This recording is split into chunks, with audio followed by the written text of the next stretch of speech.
Hello friends, welcome to my YouTube channel.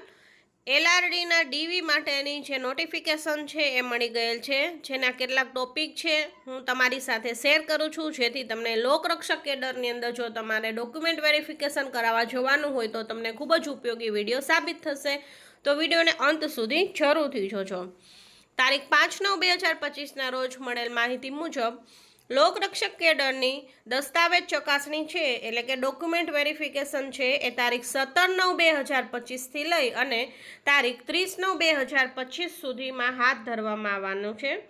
દસ્તાવેજ ચકાસણી માટે જે ક્વોલિફાઈડ ઉમેદવારો છે તેની યાદી છે એ 27/8/2025ના રોજ વેબસાઇટ પર પ્રસિદ્ધ કરી હતી, અને જે કોઈ પણ વિદ્યાર્થી ક્વોલિફાઈડ થયેલ છે તેનો કોલ લેટર છે એ વેબસાઇટનું નામ છે https://ojsgujaratgovernment.in પરથી મળી જશે, અને તારીખ છે કોલ લેટર ડાઉનલોડ કરવાની 10/9/2025 સવારથી કોલ લેટર છે એ ડાઉનલોડ થશે. તો ઉમેદવારો છે જે કોઈ પણ ક્વોલિફાય થયેલ છે એ સૌપ્રથમ પોતાનો કોલ લેટર ડાઉનલોડ કરી લેશે. અહીંયા વેબસાઇટ પણ આપેલી છે.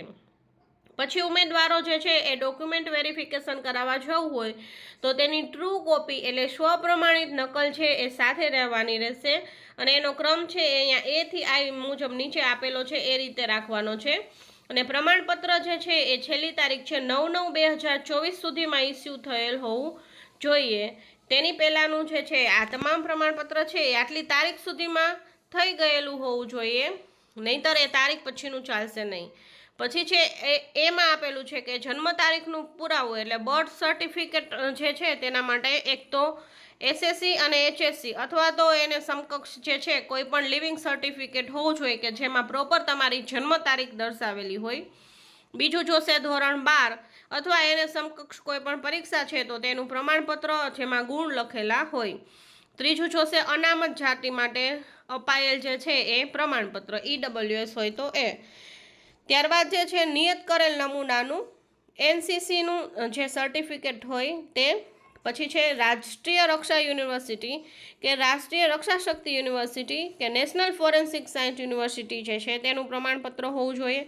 પછી એના પછી છે રમતવીરો જો હોય તો એને રમતગમત અંગેનું જે પ્રમાણપત્ર મળેલ હોય એ. વિધવા મહિલા ઉમેદવારો જો કોઈ હોય તો તેના પતિનું અવસાન થયેલ છે તેની નોંધણીનું અથવા તો તેણે પુનઃલગ્ન નથી કરેલ એનું બાહેધારી પત્રક સાથે રાખવું પડશે. માજી સૈનિક હોય તો આર્મી, નેવી કે એરફોર્સની અંદર જે છે ડિસ્ચાર્જ પ્રમાણપત્ર અથવા તો ત્યાંનું આઈડી પ્રૂફ જોશે.